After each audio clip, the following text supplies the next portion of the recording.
तो अभी जो क्लाउड सीडिंग जिसके बारे में सस्पिशन हो रहा है कि दुबई में जो भी आपको हैवक हुआ है क्लाउड सीडिंग के चलते हुआ है, ये कोई नई टेक्नोलॉजी नहीं है, ये बहुत ही पुरानी टेक्नोलॉजी है।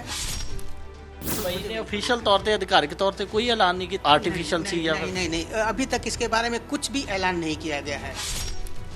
वरदान साबित हो सकता है। सपोज करिए कि कहीं बहुत ही ज़्यादा अकाल पड़ा हुआ है या फिर कहीं आपको बहुत ही ज़्यादा बारिश की ज़रूरत है, तो उस क्षेत्र में आपको क्लाउड सीडिंग के थ्रू आपको बारिश करवाई जा सकती। इंडिया में भी तमिलनाडु गवर्नमेंट ने इसको यूज़ किया है। एरिड जोन जहाँ पर बिल्कुल सूखा पड़ा हुआ था, उसमें बारिश करवाने के लिए। इवन कर्नाटका गवर्नमेंट ने भी इसको यूज़ किया हुआ है।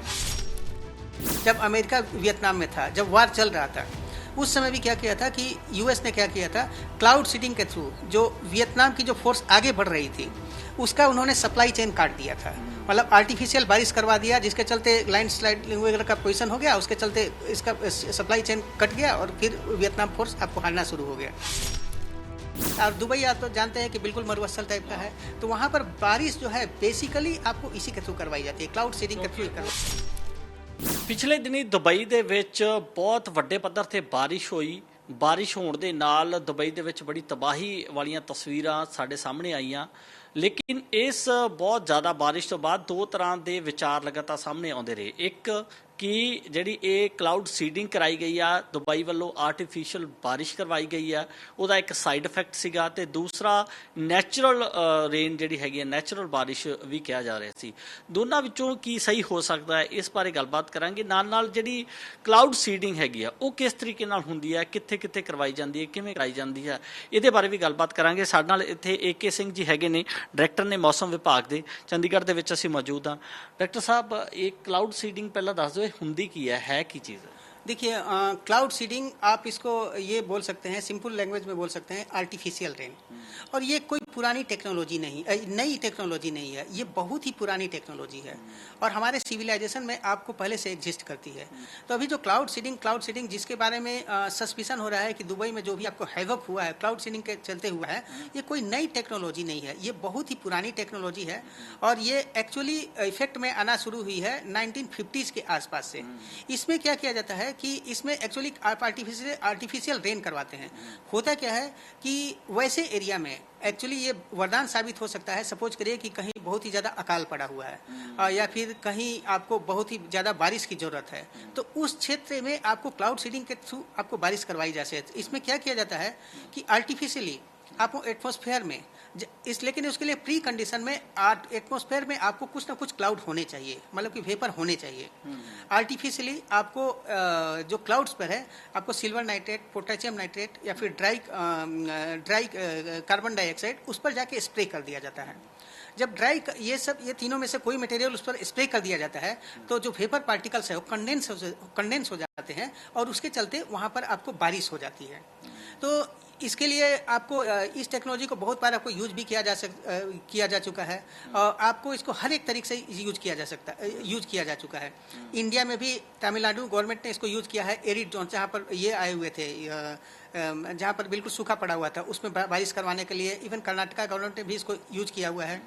आप 2008 का ओलंपिक्स का बात करिए, तो उस समय चाइना गवर्नमेंट ने उसको यूज किया था। जहाँ ओलंपिक साइट था उस पर एक्सपेक्टेशन था कि यहाँ पर बहुत ही ज़्यादा बारिश होने वाली है, तो चाइना गवर्नमेंट ने क्या किया कि क्लाउड सीडिंग के थ्रू, जब तक वो क्लाउड वहाँ पर पहुँचता, ओलंपिक साइट्स पर पहुँचता, उसके पहले ही उसने क्लाउड सीडिंग के थ्रू पहले ही बारिश करवा दिया।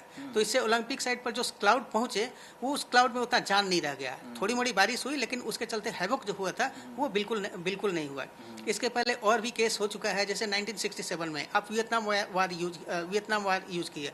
जब अमेरिका वियतनाम में था, जब वार चल रहा था, उस समय भी क्या किया था कि यूएस ने क्या किया था, क्लाउड सीडिंग के थ्रू जो वियतनाम की जो फोर्स आगे बढ़ रही थी उसका उन्होंने सप्लाई चेन काट दिया था। मतलब आर्टिफिशियल बारिश करवा दिया, जिसके चलते लैंडस्लाइड वगैरह का पोजीशन हो गया, उसके चलते इसका सप्लाई चेन कट गया और फिर वियतनाम फोर्स आपको हारना शुरू हो गया। तो ये कोई नई टेक्नोलॉजी नहीं है, इस टेक्नोलॉजी का बहुत बार यूज किया जा चुका है। और दुबई आप तो जानते हैं कि बिल्कुल मरुस्थल टाइप का है, तो वहाँ पर बारिश जो है बेसिकली आपको इसी के थ्रू करवाई जाती है, क्लाउड सीडिंग के थ्रू करवाई जाती है। टेम्परेचर मेंटेन मेनटेन किया जाता है क्योंकि टेंपरेचर बहुत ज़्यादा 50 प्लस हो जाता है? बिल्कुल बिल्कुल, टेम्परेचर मेंटेन किया जा सके। और वाटर तो नीड है, वाटर के बिना तो कोई भी सर्वाइव नहीं कर सकता है, कोई भी ह्यूमन बीइंग या फिर मतलब कोई भी लिविंग बीइंग सर्वाइव नहीं कर सकता, दैट इज मस्ट। तो बारिश जो दुबई में बेसिकली जो करवाई जाती है क्लाउड सीडिंग के थ्रू ही करवाई जाती है। ये बहुत दिनों से वहाँ पर प्रैक्टिस चल रहा है, लेकिन रिसेंटली अभी जो हुआ है वो क्लाउड सीडिंग के थ्रू हुआ है या फिर कोई नेचुरल इवेंट हुआ है, इसके बारे में जितना आपको इन्फॉर्मेशन है उतना ही मुझे ऑफिशियल तौर पे अधिकारिक तौर पे कोई ऐलान नहीं किया अभी ये और आर्टिफिशियल सी या नहीं, अभी तक इसके बारे में कुछ भी ऐलान नहीं किया गया है कि क्यों ये इस तरीका से हुआ है। कुछ लोग बोल रहे हैं कि आर्टिफिशियल रेन के चलते हुआ है, कुछ लोग बोल रहे हैं कि नेचुरल तरीके से हुआ है। ये बिल्कुल जितना आपको नॉलेज है वही मेरा भी नॉलेज है। जस्ट इन्फॉर्मेशन ता नहीं है क्योंकि दुबई ने क्लियर ही नहीं किया कि वो कोई क्लियर ही नहीं कर रहा है इसके बारे में कि क्या हुआ है। लेकिन इतना जरूर है क्लाउड सीडिंग आपको एक तरह से वरदान भी हो सकता है तो आपको हैवोक भी हो सकता है। हैवोक इन द सेंस मतलब कि सपोज के लिए कि आपने आर्टिफिशियल सीडिंग की और यदि वो आउट ऑफ कंट्रोल चली गई, जिवें हुण हो गई है, ये आप क्लेम नहीं करते कि वो इत्थे कीती है, लेकिन यदि हो गई तो फिर वो आपको होंदी है तो इस तरीके ना हो सकती है। हाँ, ये हो भी सकता है। और दूसरा बात कि बेहतर है कि हम नेचर के साथ नहीं खेलें। नेचर के साथ खेलना, क्योंकि नेचर आपने खेला और नेचर किस रूप में आपको उसका रिवर्ट बैक करता है, नोबडी नोज। याद करिए कोविड-19, याद है ना, हमने नेचर के साथ थोड़ा सा छेड़छाड़ किया, नेचर ने अपना कैसा विभत्स रूप दिखला दिया। तो इसी तरीका से दुबई में जो भी हुआ है, हो सकता है कि क्लाउड सीडिंग के चलते हुआ भी हो या फिर नेचुरल इवेंट हो। ये तो आपको दुबई या फिर वहाँ का मेट्रोलॉजी डिपार्टमेंट ही बता सकता है, इसके बारे में हम कुछ नहीं बोल सकते हैं। लेकिन जहाँ तक क्लाउड सीडिंग की बात है, ये ओल्ड टेक्नोलॉजी में है, इंडिया में भी इसका प्रैक्टिस किया जा रहा है और ये कोई न्यू टेक्नोलॉजी नहीं है, ये सब जगह प्रैक्टिस किया जाता है। अच्छा, मेट्रोलॉजी डिपार्टमेंट के थ्रू ही की जाती है जी, हुंदी भी है क्लाउड सीडिंग? नहीं, पहला डिपार्टमेंट और होता है? नहीं, यूजुअली जब भी ये किया जाएगा तो कोई ना कोई मेट्रोलॉजिस्ट इन्वॉल्व भी होगा। लेकिन सबसे बड़ी बात है कि ये टेक्नोलॉजी बहुत ही महंगी है, बहुत ही, क्योंकि इसमें आपको क्लाउड तक, आपको मतलब अपर लेवल पर जहाँ भी क्लाउड है वहाँ आपको सिल्वर नाइट्रेट पहुँचाना है। तो सिल्वर नाइट्रेट का स्प्रे दो ही तरीका से किया जा सकता है, आइदर आप इसके थ्रू करिए, मतलब कि जहाज के थ्रू करिए, मतलब सिल्वर नाइट्रेट का आपको स्प्रे करना है, या फिर आप इसके मिसाइल के थ्रू करिए, वहाँ पर सिल्वर नाइट्रेट या फिर प्रोटेक्शन और फिर ड्राई कार्बन डाइऑक्साइड को भेजिए आप। तो ये टेक्नोलॉजी काफ़ी महंगी है।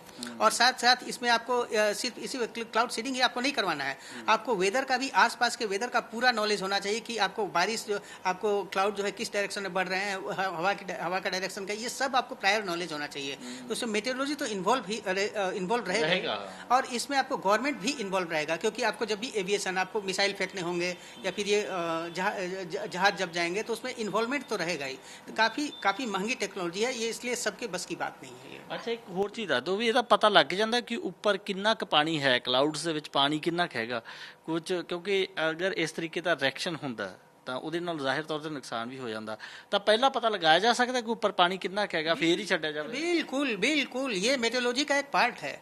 हमारा ऑब्जर्वेशन सिर्फ सरफेस ऑब्जर्वेशन पर नहीं होता है, हवा च भी पता होता, हम सरफेस से 40 किलोमीटर ऊपर तक देखते हैं।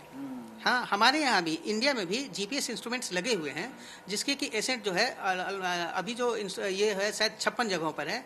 आपको ज़मीन से लेके आपको 40 किलोमीटर ऊपर तक देखा जाता है कि विंड डायरेक्शन क्या है, विंड स्पीड क्या है, आपको प्रेशर क्या है, टेम्परेचर क्या है, ह्यूमिडिटी क्या है। ये 5 पैरामीटर, बेसिक पैरामीटर जो है अप टू 40 किलोमीटर हम ऑब्जर्वेशन लेते हैं दिन में 2 बार, एक बार सवेरे लेते हैं 5:30 बजे और एक बार शाम को 5:30 बजे। ये रेगुलर ऑब्जर्वेशंस होता है। इसके अलावा सपोज करिए जरूरत पड़ी, जैसे कोई आपको साइक्लोन आने वाला है या फिर कोई एक्सट्रीम वेदर इवेंट होने वाला है, तो हम इसको बीच में भी ले सकते हैं, ये तो ले सकते हैं।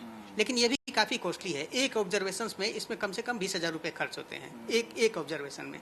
इसके अलावा ये तो हम बेसिक ऑब्जर्वेशन की बात कर रहे हैं, मतलब कि हमारा सैटेलाइट कंटिन्यूअस इसको मॉनिटर करते रहता है। सैटेलाइट से ऊपर से देखते रहता है कि कहाँ पर आपको क्लाउड है, कहाँ पर ये क्लाउड नहीं है, कहाँ पर मॉइस्चर, सैटेलाइट कंटिन्यूअस देखते रहता है। तो सिर्फ अर्थ का ही फिनोमेना नहीं है, हम कंटिन्यूअस वेदर वॉच में लगते हैं, मतलब कि 0 to 40 किलोमीटर्स आपको ये आपको क्या क्या है, मतलब एटमोस्फेयर हम कंटिन्यूअस वॉच में लगते हैं। हमारा रडार अलग देखता रहता है, हम कंटिन्यूअस देखते रहते हैं। बहुत लोग सोचते हैं कि वेदर जो है सरफेस पर हो रहा, नहीं, वो बिल्कुल नहीं है। 40 किलोमीटर तक, बिल्कुल 40 किलोमीटर, जो आप एज्यूम भी नहीं कर सकते हैं, वो हमारे डोमेन में आता है। तभी आपको पता चलता है भी आने वाले मौसम कैसे रहता है। बिल्कुल बिल्कुल।